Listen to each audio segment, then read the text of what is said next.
අද කියන්න යන්නේ පොඩි ටූල් එකක් ගැන මේ කාලෙකින් ටූල් එකක් ගැන කියන්නේ ක්ලිකී කියලා තමයි මේකේ නම තියෙන්නේ. අතන මේක කියන්න තරම් දෙයක්වත් නැහැ මේ ගොඩක් සිම්පල් පේන්ට් ටූල් එකක් දැක්ක ගමන් තේරෙනවා ඇති. මේකේ වෙනස තියෙන්නේ මේ MS Paint එකයි Photoshop කියන එකයි අතර තියෙන දෙයක් වගේ මේක හරියට. ඒ කියන්නේ MS Paint වගේ සරලයි මාරම සරලයි. ගියා ඇඳා ඒ ටික තියෙන්නේ.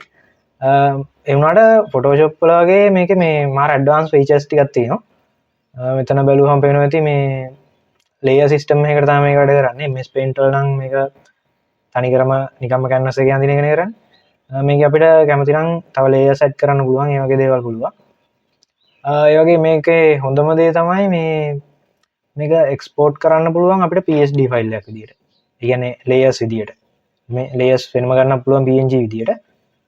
ඒක නිසා මේක අර මේ Photoshop ඒ කියන්නේ Photoshop තරම් ඇඩ්වාන්ස් නෑ. ඒ වුණාට මේ Photoshop වලට වඩා මාර ඉක්මනට ඕපන් වෙනවා. මේක බ්‍රවුසර් එකේ වැඩ කරන්නේ. ඒක නිසා මේක ටැබ් එකක උනත් වැඩ කරන්න පුළුවන්.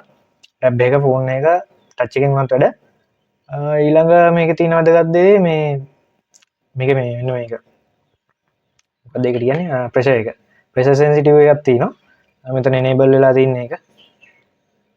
මම මේ ටැබ් එකකින් අඳින්නේ.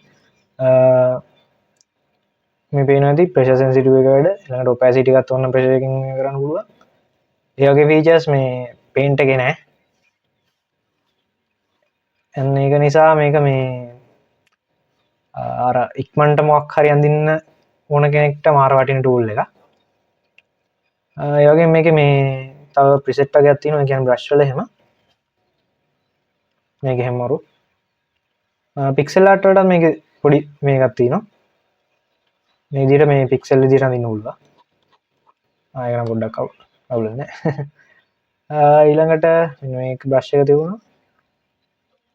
ක්‍රීට එහෙම පාවිච්චි කරලා තියෙනවා නම් මේ බ්‍රෂ් එහෙම ටිකක් පුරුදු ඇති. Photoshop වල නම් මම දන්න තරමින් මේක නෑ. ආයෙ වගේ මෙන්න මේ ටූල් එක. ස්මජ් එක. ස්මජ් නේද ඒක නම? ඔව් ස්මජ් එක. ඒක මේ හැම ලේයරකම මේ විදිහට බ්ලෙන්ඩ් කරන්න පුළුවන් ලස්සනට. අනිත් දේ මේකේ මේ බ්ලෙන්ඩ් මෝඩ් මෙහෙම මාරු කරන්න පුළුවන් මේ අර Photoshop වල තියෙන විදිහටම.